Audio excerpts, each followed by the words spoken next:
Secret Wars. All roads are leading to Secret Wars. We all feel that way. Everybody kind of has that just gut feeling that's where we're going in the Marvel Cinematic Universe. In the beginning of the MCU, it was meticulously planned out. Every single story beat was planned way ahead of time, and everything we saw from Iron Man onward was leading up to the final encounter with Thanos. The chase for the Infinity Stones is what made the overarching narrative so interesting, but now that the Infinity Saga has come to an end, fans want to know, what's the big threat to the MCU? Welcome to the Chaos Multiverse, everybody. Jimmy or Chaos. Today, we're going to go down the timeline, the Secret Wars timeline that's kind of been revealed. And in the upcoming months, we're probably going to get even more reveals because Kevin Feige has said it's time to start giving us clues on where we're going with this next saga. And they just announced they are going to have a presence at Comic-Con too. Last time they were at Comic-Con, the thing was over. He was done. He was telling people goodbye, and then he dropped Captain Marvel 2, Fantastic Four, Guardians 3 in like 40 seconds. So in the next couple months, we're probably going to get some clarity. We all have our ideas. We know Kang the Conqueror is going to be involved, but is he the big bad? That's the question. So let's dive into this. Make sure you guys are following the page, following the Instagram, following everything Chaos Multiverse. Now, here we go. Now, with Star Wars universe collapsing around itself, Marvel fans have been worried that this is a ship without a captain, and the franchise is just making stuff up as it goes along. However, that couldn't be further from the truth. Phase 4 has been going since July of 2021, and it's not supposed to end until at least next year. So, who is the next baddie? Well, Kevin Feige himself has news for us. He did an interview with Total Film as promotion for Thor Love and Thunder, which was absolutely amazing, and can't wait to bring you guys a full review of that. Got to go to the red carpet event for that. He revealed new information about the future of the MCU. He actually gave a little bit of tease as to the next big event that everything's building towards. He said, as we're nearing the end of Phase 4, I think people will start to see where this next saga is going. I think there have been many clues already. That's at least apparent to me. Of course, it's apparent to him. He's the one that approves these clues of where this whole saga is going. But we're going to be more direct about it in coming months. We're going to set a plan so audiences who want to see the bigger picture can see a tiny, tiny bit more of the roadmap. So they're all about giving us little nuggets. They're not going to give us too much. They want to keep us coming back for more. Now, Thor Love and Thunder is probably going to set up a lot of major events for the MCU. I can't go into detail. I don't want to spoil anything for you, but I will tell you it does that. Now, we reported not too long ago, there's likely going to be some kind of tie-in to Wakanda Forever in this movie, either explicitly in the plot or during the post-credit scenes, as that movie is still coming out in November, and we don't have a trailer. I can't really confirm or deny that, so we'll get into that at a future time.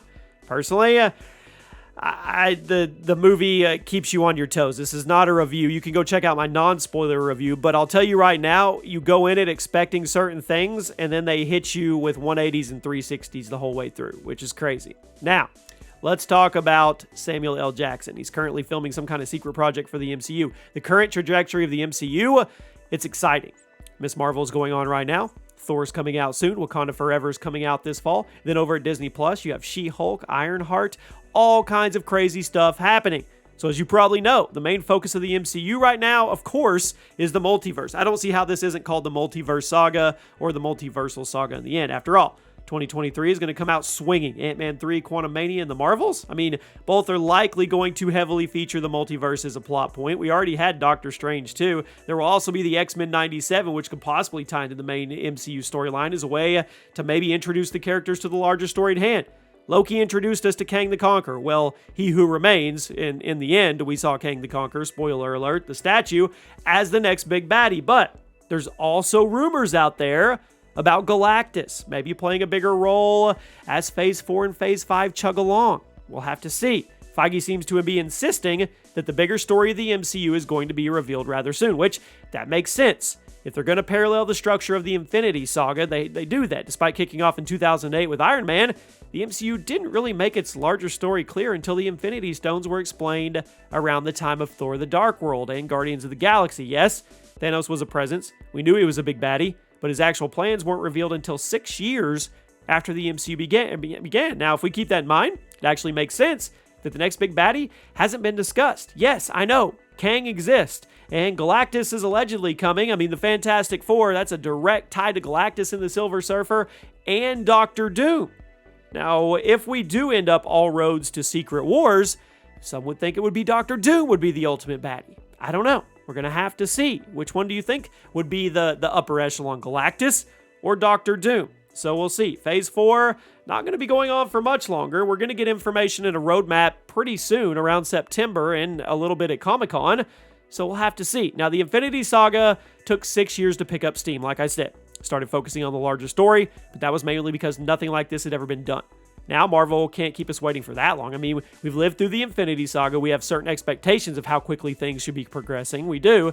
Marvel does need a few movies, and they need some shows to help establish the state of the universe before getting into the really, really heavy stuff, as a lot of things changed after the Infinity Saga concluded. Half the universe was wiped out. Half the universe was brought back. The world struggled to rebuild. A bunch of heroes retired. New heroes have been introduced, and the impact that the Avengers left on the entire world is still being felt in a multitude of ways.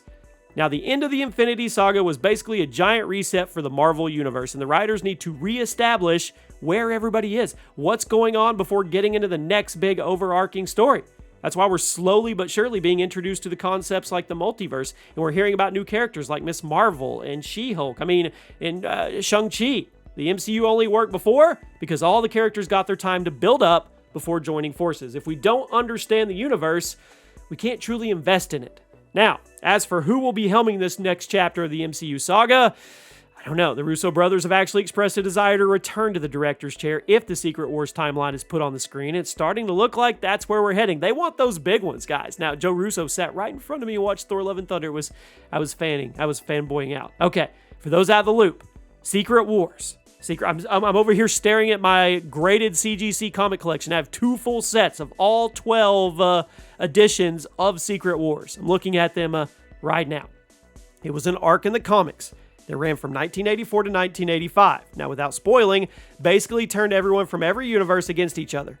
Alliances are made, they're broken, the fate of the entire universe lays in the balance. The original Secret Wars story was mainly set in motion by a villain named the Beyonder. While he doesn't really exist in the MCU right now, there have been rumors that Kang is going to be the one setting everything in motion instead. The Loki show, it was used as the main vessel for setting Kang up, but it's believed he's going to play a larger role in Ant-Man 3, which will also be the first time we see him on the big screen. And I have a feeling they're going to establish his dominance. Like I said, it's totally normal for the main villain arc to not really be in motion at this point. I mean, Phase 4 is already moving along faster than Phase 1 and 2 did, but it's only a matter of time until everything comes together. Plus, Kevin Feige seems to be insisting that we'll know more about the larger MCU story within the next couple months. So that means we're going to get some kind of tease in the next couple Marvel projects. Maybe Thor: Love and Thunder? I don't know. We'll see.